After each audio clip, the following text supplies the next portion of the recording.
एक बार प्रेम से बोलिए हर हर महादेव की जय। आज मैं फिर से शिव चर्चा लेकर आई हूँ। शिव चर्चा में सबसे पहले दया, फिर चर्चा, फिर नमन होता है। दया में शिव गुरु से प्रार्थना करते हैं, चर्चा उनका गुणगान करते हैं और नमन में 108 बार नमः शिवाय का जाप करते हैं। और जो चर्चा होती है इस बीच में हर भोला हर भोला हर भोला का जाप करते हैं। तो बहुत अच्छा भी लगता है सुनने में और उनका गुणगान भी होता है। इस धरती पे, इस दुनिया में, हमारे जीवन काल में शिव से बड़ा बाबा कोई नहीं है, शिव से बड़ा गुरु कोई नहीं है। तो इसलिए शिव को गुरु मानो और अपना हमेशा ही अच्छा सोचो कि शिव कभी किसी का अनिष्ट नहीं कर सकते हैं। तो सबसे पहले हर भोला भोला भोला हर हर हर शिव हर शिव हर शिव हर हर हर भोला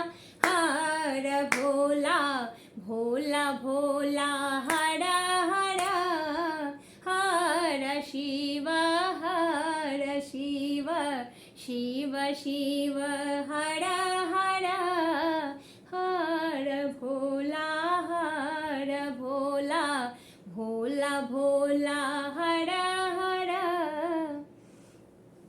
अब एक गांव में एक वृद्ध महिला रहती थी। वह वृद्ध महिला जो थी अपना पूरा जीवन जो है वह शिव के पूजा में ही लगा दी, शिव को ही अपना आराध्य मानने लगी और दिन रात वह शिव की ही गुणगान करने लगी, शिव चर्चा में ही अपना जीवन व्यतीत करने लगी।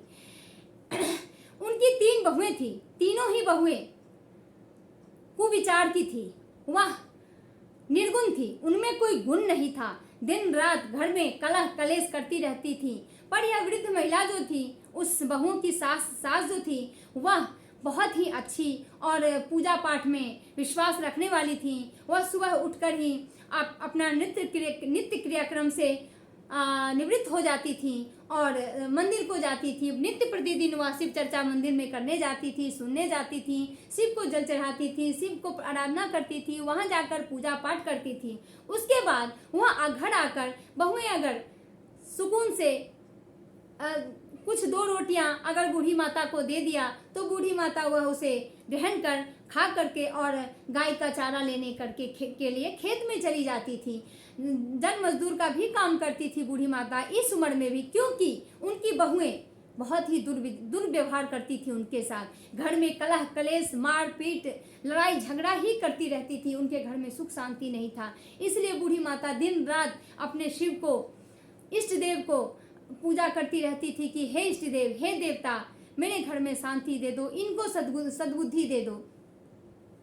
बूढ़ी माता जब मंदिर से आई, बहुओं ने कुछ खाना दिया नहीं दिया। जब वह एक बार खेत में गाय का चारा लेने गई, वहां पर जब वो चारा काट रही थी, वहां पर एक सर्प, बहुत बड़ा ही सर्प वहां आकर फन मारकर वहां पे बैठ गया और बूढ़ी माता के आगे ही आकर के बैठ गया। बूढ़ी माता वहां पर अचेत हो गई, बेहोश हो गई। वह डर करके, कोई भी डर सकता है इस अवस्था में। अगर आपके हमारे सामने अगर कोई बहुत बड़ा सांप, छोटा भी सांप हो जाए, सांप से तो हर कोई डरता है, तो वहां पर हमें भी डर लगेगा।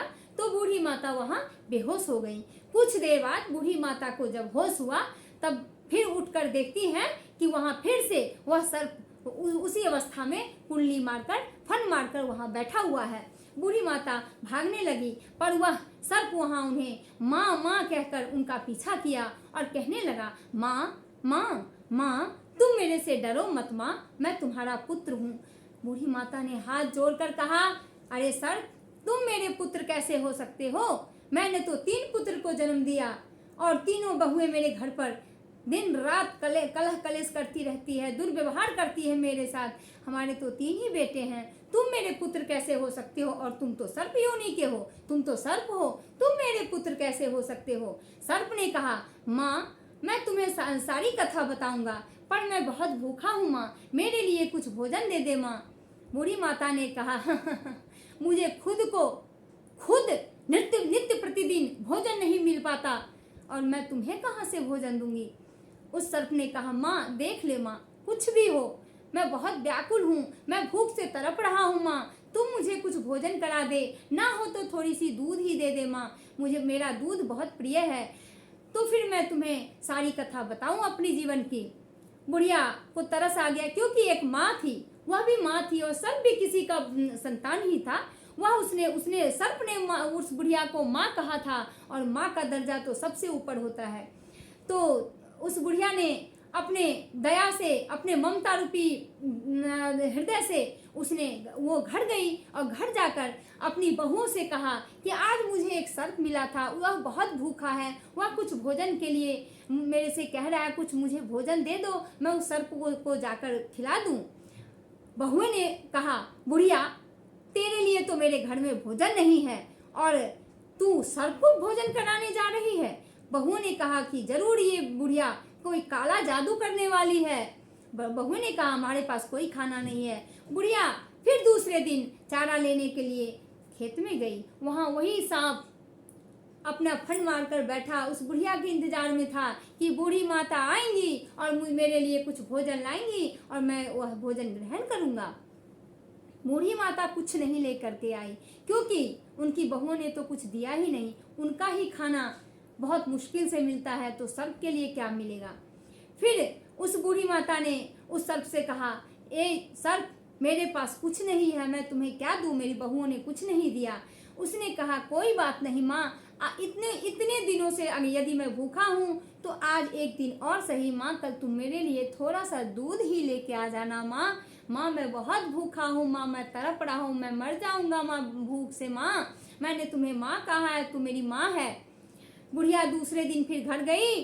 घर जा करके वहां से थोड़ा सा दूध बहुओं के पतीले से, बर्तन से चुरा करके ले आई। बहुओं ने सब सारा तमाशा बुढ़िया का देखती रही और इस बुढ़िया के पीछे पीछे बहू आती गई। खेत में जब बुढ़िया आई और सबको दूध पिला रही थी, बहुओं ने छुप के और बेटों ने छुप करके देखा और अपने पति से बहुओं ने कहा कि देखो तुम्हारी माँ काला जादू करती है, हम लोगों के अनिष्ट में हम लोगों का बुरा हो जाए, इसलिए वह सर्प को दूध पिलाकर हम लोगों का बुरा चाहती है। बेटा भी उस बहू का बात मान लेता है और कहता है, सही में जब बुढ़िया उस सर्प को दूध पिलाकर जब घर जाती है, वहां जाकर बेटों ने माँ से कहा, माँ तू मेरी बीवियों के लिए, मेरे बच्चों के लिए, मेरे परिवार के लिए बुरा चाहती है। माँ ने रोते रोते कहा, नहीं बाबू, मैं तुम्हारा बुरा कैसे चाहूंगी, तुम तो मेरे संतान हो, जिगर के टुकड़े हो, तेरा मैं बुरा कैसे चाहूंगी। उसने कहा, तुम तो सर्प को दूध पिलाकर आई हो और घर से चोरी कर कर दूध लेके गई हो। माँ ने कहा, वह भी किसी का संतान है, वह भूखा है, 2 दिन से मेरे पीछे पड़ा है, रो रहा है, उसका प्राण शेष होने वाला था भूख से, इसीलिए मैंने थोड़ा सा दूध उसे पिला दिया। बेटे तुम्हारा क्या घट गया।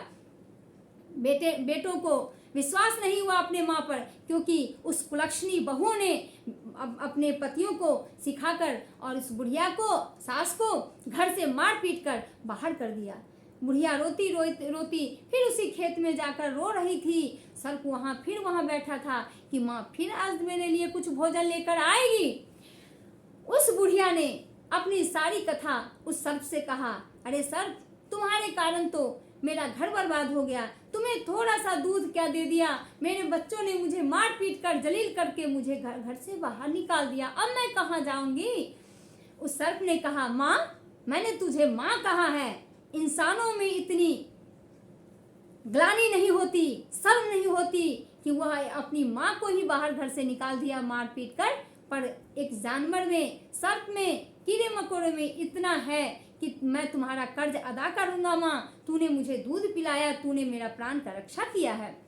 बुढ़िया ने कहा कि मैं अब कहाँ जाऊंगी, तुम्हारी बातों में तो आकर मैं तो अपने बेटों से अलग हो गई। सर्प ने कहा, माँ तुम मेरे साथ चलो।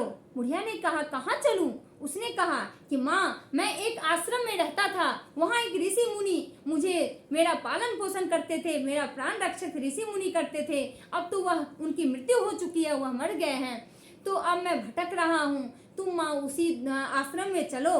बुढ़िया ने कहा, वहां जाकर मैं क्या करूंगी, ना मेरे पास भोजन है, ना पैसे हैं, ना कुछ है मेरे पास, मैं क्या करूंगी वहां जाकर। सर्प सर्प ने कहा कि वहाँ चलो माँ, मैं तुम्हें सब कुछ वहाँ दूंगा, जहाँ जहाँ जो चीज़ मिलता है वहाँ मैं तुम्हें हर जगह लेके जाऊंगा, क्योंकि मैं वहाँ बहुत दिनों से वहाँ रह रहा हूँ, 20 साल से मैं वहाँ रह रहा हूँ माँ। मैं तो एक श्रापित सर्प हूँ।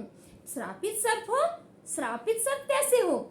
उस सर्प ने कहा, माँ चलो, आश्रम चलो, मैं तुम्हें सब कुछ बताऊंगा वहाँ।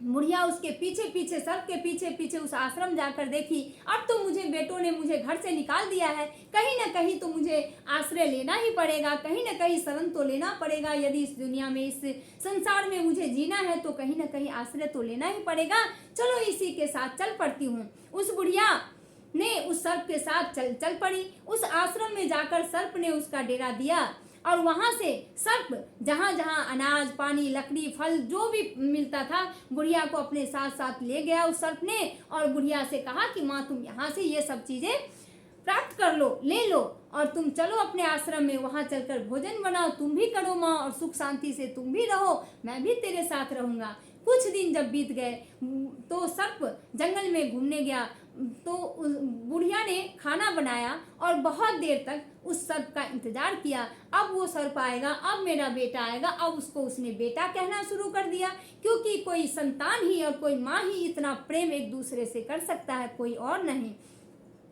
जब बहुत देर हो गया तो बुढ़िया ने उस सर्प की चिंता करने लगी और कहने लगी कि मेरा बेटा कब आएगा। वह राह देखने लगी उस सर्प का। चलते चलते बुढ़िया उसकी खोज में निकली। खोजते खोजते उस जंगल में एक वृक्ष गिरा हुआ था, बहुत बड़ा विशाल वृक्ष गिरा था। उस वृक्ष के नीचे लहूलुहान वह सर्प पड़ा था। वह सर्प जब पड़ा था लहूलुहान, इस बुढ़िया का हृदय कांपने लगा, क्योंकि उसको उसने अपने पुत्र से भी बढ़कर मानने लगी। पुत्र तो इसे घर से निकाल दिया, पर यह सर्प इसकी रक्षा करने लगी। अब वह सर्प को लहूलुहान देखकर बुढ़िया रोने लगी। सर्प कहा, माँ तुम रो मत माँ। तो बुढ़िया ने कहा, अब हम तुम्हारा औषधि कहाँ से लाएं, तुम्हारा इलाज कैसे करें, तुम्हारा रक्षा कैसे करें, तुम तो लहूलुहान हो चुके हो पुत्र। उसने कहा, माँ ये कुछ नहीं है माँ, ये मेरा श्राप था। तो बुढ़िया ने कहा, श्राप? ऐसा क्या श्राप था? उसने कहा, माँ तुम मुझे मंदिर अपने कंधे पे ले चल सकती हो, मैं वहीं पे तुम्हें सब सारी वृतांत बताऊंगा, सारा कहानी मैं तुम्हें वहीं पे बताऊंगा। बुढ़िया बोली, हाँ क्यों नहीं पुत्र, तुम तो लहूलुहान हो, तुम्हारे लिए मैं कुछ भी कर सकती हूँ। बुढ़िया ने उस सर्प को अपने कंधे पे रखा और वह मंदिर चली गई। मंदिर बहुत दूर था, वहां से चलते चलते चलते चलते बहुत दूर हो गए। बहुत दूर जब मंदिर मिला, वहां जाकर बुढ़िया उस सर्प को नीचे रखा मंदिर में, और शिवलिंग के पास जाकर वह सर्प को रख दी। वहां पर बहुत सारे लोग, बहुत भीड़ थी, वहां शिव चर्चा हो रहा था। अब तो वहां बुढ़िया का दिल लगने लगा, अरे यहाँ तो शिव चर्चा हो रही है, बहुत दिनों बाद हमने शिव चर्चा नहीं सुना। शिव का भजन करके घर में ही, आश्रम में ही रह लेती थी, मुझे शिव चर्चा का मौका नहीं मिला, आज तो मुझे शिव चर्चा सुनने का मौका मिल रहा है। बुढ़िया जैसे ही शिव चर्चा सुनने लगी, वहीं पे सर्प एक सुंदर सा अद्भुत बालक के रूप में खड़ा हो गया। बुढ़िया उस सर्प को बालक के रूप में देखते ही हैरान हो गई और पूछने लगी, पुत्र अब तो तुम्हें बताना ही पड़ेगा कि तुम हो कौन, और तुम इस सर्प में लहूलुहान थे, और तुम अभी ये इतने अद्भुत और इतने सुंदर बालक कैसे बन गए। सर्प ने कहा, माँ मैंने तुमसे कहा ही था कि मैं श्रापित सर्प हूँ। मैं किसी राजधानी में एक राजा के घर पैदा लिया था। मैं रानी के कोख से, उद्र से, गर्भ से पैदा लिया हूँ माँ। मैं सर्प पैदा लिया था और मेरा यह श्राप था कि मैं 21 साल तक मैं सर्प की योनि में ही रहूंगा। जब मैं 21 साल का हो जाऊंगा तो मैं बालक बन जाऊंगा। यही मेरा श्राप था माँ। मैं आज 21 साल का बालक हो गया हूँ माँ। सर्प आज 21 साल पूरे हो गए मेरे सर्प योनि के, आज मैं बालक बन गया माँ। बुढ़िया ने शिव की आराधना करते हुए कहा, हे शिव गुरु, तुम्हारी महिमा धन्य है हे शिव। और उस बालक को अपने गले लगाया और गले लगाकर बोली, अब तो तुम बालक हो गए, अब तो तुम्हारा अपना राजधानी है, तुम राजपुत्र राजकुमार हो, तुम अपने राजधानी लौट जाओ पुत्र। मैं तो इसी मंदिर में दासी का काम करके और शिव गुरु की सेवा में व्यतीत कर लूंगी। तुम चले जाओ अपने राजधानी, अपनी माँ के पास, क्योंकि माँ का हृदय बहुत कोमल होता है। गुलाब की पंखुड़ियों की तरह कोमल होता है पुत्र। तुम्हारा राह देखती होगी, तुम्हारा बाट देखती होगी पुत्र, तुम चले जाओ अपने माँ के पास। उस राजकुमार ने कहा, नहीं माँ, ऐसे कैसे? तुम्हारा पुत्र ने तो तुम्हें घर से बाहर निकाल दिया माँ। मैं भी इतना ही कठोर हूँ माँ? नहीं माँ, तुमने जिसे जन्म दिया उसने तुझे एक कटोरे दूध के लिए तुझे मार पीट कर, जलील करके, दुर्व्यवहार करके तुम्हें घर से निकाल दिया। क्या मैं भी वैसा ही हूँ माँ? तुमने मुझे भी वैसा ही समझ लिया माँ? मैं दूध का कर्ज निभाऊंगा माँ, और मैं जब तक अपने राजधानी राजमहल में नहीं जाऊंगा, जब तक कि तुम भी मेरे साथ वहां नहीं चलती। उस बुढ़िया ने कहा, पुत्र, मैं कैसे तुम्हारे साथ चल सकती हूँ? मैं तो एक दासी की तरह गरीब बुढ़िया हूँ, वहां मेरा जाना ठीक नहीं पुत्र। तुम अपनी माँ रानी महारानी के पास जाओ, राजा साहब तुम्हारा इंतजार करते होंगे, वह राज तुम्हारा इंतजार करता होगा। वह सर्प ने कहा, जो राजकुमार बन गया, वो उसने कहा, नहीं माँ, मैं तुम्हारे बगैर तो यहाँ से हिलने वाला नहीं हूँ। बेशक मैं भी तुम्हारे साथ ही रहूंगा, इसी मंदिर में मैं भी दास का काम करूंगा, पर राजधानी नहीं जाऊंगा, अपने राजमहल लौट के नहीं जाऊंगा मैं तुम्हारे बिना। तुमने मेरा प्राणों की रक्षा की है माँ, ऐसे कैसे? बुढ़िया हटकर, वह राजकुमार हटकर बैठा और बुढ़िया के बिना जाने का प्रण ले लिया। तो बुढ़िया बोली कि चलो ठीक है पुत्र, मैं भी तुम्हारे साथ चलती हूँ, पर मैं वहां से आ जाऊंगी, मेरा वहां क्या काम? उस उतने बड़े राजमहल में मैं क्या करूंगी वहां बेटा? पुत्र ने कहा, माँ तुम चलो तो सही, पहले वहां चलकर देखो तो सही होता क्या है। मैं भी तो वहां अभी जा रहा हूँ माँ, चलो। दोनों ने उस राजधानी गए। वहां जाकर मंत्री इन दोनों को रोका। अरे ओ बालक, तुम दिखते तो बहुत अद्भुत हो, इतने सुंदर हो, राजकुमार की भांति दिखते हो, पर तुम हो कौन? हमारे राजधानी के, हमारे इस नगर के तो तुम नहीं हो। किस नगर से आए हो तुम हो कौन? उसने कहा कि मैं इसी राजमहल में रानी का पुत्र हूँ। उस मंत्री ने बहुत कस के हंसा, उसे हंसी आई और कह रहा है अरे ओ मूर्ख, यहाँ कोई रानी को कोई पुत्र पैदा नहीं हुआ है। हमारी रानी को तो एक सर्प पैदा हुआ था, हमारी रानी के कोख से एक सर्प ने पैदा लिया था, जो कि श्रापित था। उसे ऋषि मुनि यहाँ से लेके चले गए थे। हमारी रानी को कोई सच में पुत्र पैदा नहीं हुआ थे, इंसानों के रूप में कोई पुत्र पैदा नहीं हुआ था। तुम हो कौन बहरूपे? उसने कहा कि मंत्री जी, आप राजा साहब को बुलाइए। उसने कहा, राजा साहब को क्यों? वह बीमार हैं। बीमार है? क्यों? उसने कहा, वह अपने पुत्र वियोग में बीमार हैं। महारानी भी, जब से उनका पुत्र सर्प जो था वह चला गया है, तब से महारानी अपने कोप भवन में ही हैं, वहीं पे अपने प्राण त्यागने की हमेशा बात करती रहती हैं कि मैं अपने पुत्र के बिना जीवित नहीं रहूंगी। वह अन्न जल सब त्याग कर पड़ी रहती हैं, बीमार हैं वो दोनों। उसने कहा, आप महाराज से मेरी यह बात जाकर तो बताइए कि मैं उनका ही वह सर्प पुत्र हूँ। मैं 21 साल का हो चुका हूँ और मैं बालक के रूप में आपके सामने खड़ा हूँ। मंत्री को थोड़ी देर के लिए विश्वास हुआ। मंत्री फिर महाराज को बुलाया। महाराज, आपका पुत्र 21 साल का होकर अद्भुत बालक, बहुत ही सुंदर दिव्य बालक आपके दरवाजे पे खड़ा है, राजमहल में खड़ा है। वह रानी भी जब सुनी और महाराज जब सुने, महारानी और महाराज दौड़ते हुए वहां पर जब राजकुमार के पास पहुंचे और उन्होंने देखा अश्रु धारा बहने लगी, आंसुओं की तो इतनी आंसुएं बहने लगी रानी और महाराजा को कि उसका कोई ठिकाना नहीं था। फिर राजकुमार को अपने गले लगाई और कह रही है, पुत्र, तुम ही मेरे पुत्र हो क्या? राजकुमार ने कहा, हाँ माँ, मैं ही वह श्रापित पुत्र हूँ, मैं ही वह श्रापित सर्प हूँ जो कि तुम्हारे सामने 21 साल का बालक बनकर खड़ा हूँ। उसको उन्होंने आरती मंगल करके और राज दरबार में उनका वेलकम किया और स्वागत किया। पूरे राजधानी में, पूरे नगर में यह शोर मच गया कि रानी महारानी का पुत्र बालक आज वापस 21 साल का बालक बनकर आया है। पूरे नगर के लोग वहां उनका स्वागत, आगत भागत स्वागत, बैंड बाजे के साथ उनका स्वागत किया। उनके पास जाकर उन्हें देखते, निहारते, टुकुर टुकुर देखते रहते थे कि इतना सुंदर बालक, रानी का ये राजकुमार इतना सुंदर जो कि एक सर्प पैदा लिया था। सब इनको देख देख कर निहार रहे हैं।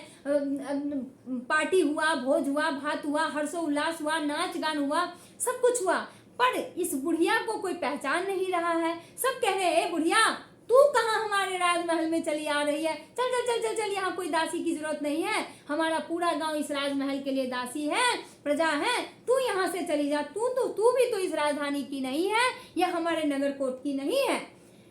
उस राजकुमार ने कहा, अरे ये मेरी माँ है। अब सब फिर क्षुब्ध रह गए। अरे तुम यह कह रहे हो तुम महारानी के पुत्र हो, और अब कह रहे हो यह तुम्हारी माँ है, यह कैसे? उसने कहा कि जब ऋषि मुनि की मृत्यु हो चुकी थी, तब इसी बूढ़ी माता ने मेरा प्राण रक्षा किया था, मेरे प्राणों की रक्षा की थी, यही मेरी माँ है, यह मेरी यशोदा मैया है। यदि देवकी ने कृष्ण को जन्म दिया है तो प्रतिपाल तो यशोदा ने ही किया है, यशोदा को पूरी जगत जानती है, तो यह मेरी यशोदा मैया है और यह मेरी देवकी मैया है, मेरी दोनों माँ हैं। यदि ये यहाँ नहीं रहेगी तो मैं भी नहीं रहूंगा। फिर महारानी ने उनका भी दूधों से चरण धोकर दूध की थाल लेकर आई और दूध से चरण धोकर उस बूढ़ी माता को अपने आसन पे बैठाया, अपने महल में लेके गई, अपने कक्ष में लेके गई। क्या रे, तुमने मेरे पुत्र का प्राण रक्षा किया है, तुमने मेरे पुत्र का रक्षा किया है, तुमने मेरे पुत्र का पालन पोषण किया है, मैं तुम्हें कैसे भूल सकती हूँ? मैं अपने प्राणों से भी बढ़कर तुम्हारा सेवा करूंगी। तुम मेरी दीदी हो, तुम मेरी बहन जैसी हो। उस महारानी ने इसका भी आगत भागत स्वागत उसी रूप में किया जिस रूप में राजकुमार का किया। और महारानी जो थी वह भी शिव की बहुत बड़ी भक्तन थी, वह भी शिव की बहुत बड़ी भक्तन थी।